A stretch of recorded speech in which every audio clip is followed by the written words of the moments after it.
Hey, this is Ruben, and welcome to the CL60 Boomer Reboot podcast. If you like what you hear, leave us a comment or follow us on Instagram or Facebook and leave us the hashtag CL60. So the big question is, how do you take a new idea or current product or service and those things that you are passionate about into the world and scale it without selling your soul or getting tripped on the tech stuff?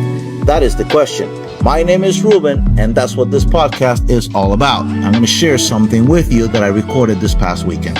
Hey, this is Ruben. For years I've been working with clients, and one of the things that we have always done, and what I'm bringing to you now, is what I have done privately, and they've asked me, and I've coached them on. And that is working on the 3 pillars of product creation.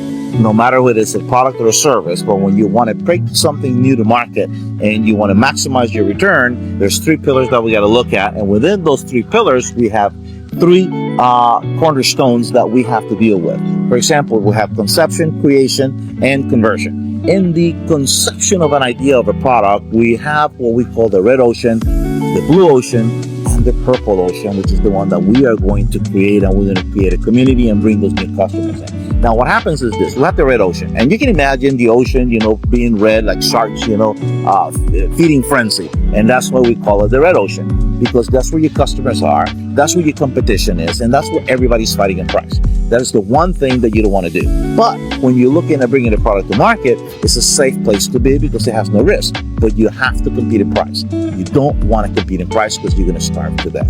You have to continuously lower your price in order to get a new customer in the door. And that way you don't have loyalty of product consumption either. So what we want to do is we want to go into the red ocean.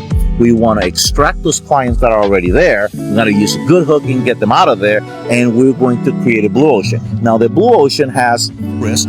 You're in there by yourself trying to create this new idea and trying to bring new clients to it, but you're going to end up as like a pioneer with arrows all over your back, and it has a tremendous amount of risk. But in the purple ocean, the one that we're going to create, we're going to go in and look into the red ocean. We're going to see where the clients are. We're going to see what are the features and benefits that they're looking for, and what can we add to them. That way we create our own ocean of customers and clients that are already looking for what we have to offer, but what they're looking for a new opportunity. Let me give you an example of this. Steve Jobs came to market.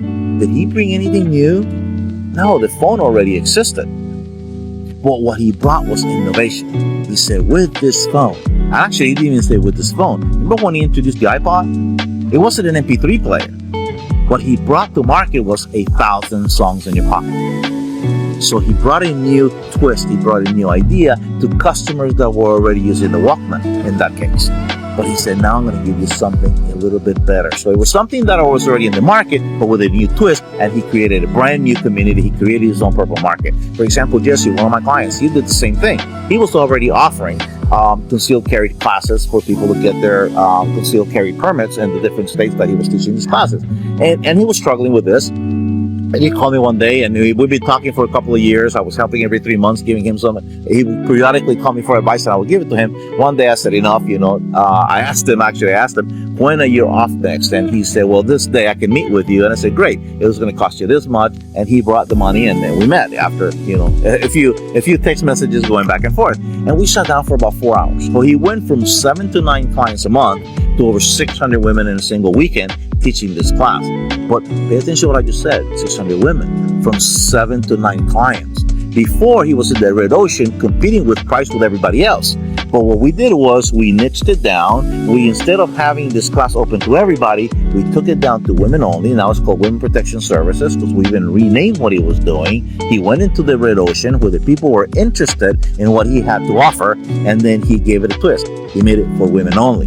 So that attracted more women to come to his class. And he went from 7 to 9, I said, to over 600 women a month. So what we do is we create this purple ocean where we combine the security of the known and we add that new opportunity for our clients. We also remove the risk of the new, and we add the excitement of new features and benefits, just like Steve Jobs did and just like Jesse did. This is how in the 3 pillars of product creation, in the conception phase, we look at the idea. In my next video, I'm going to talk to you about the offer, and then let's touch a little bit on how we create stories so that we can sell our products to our new clients.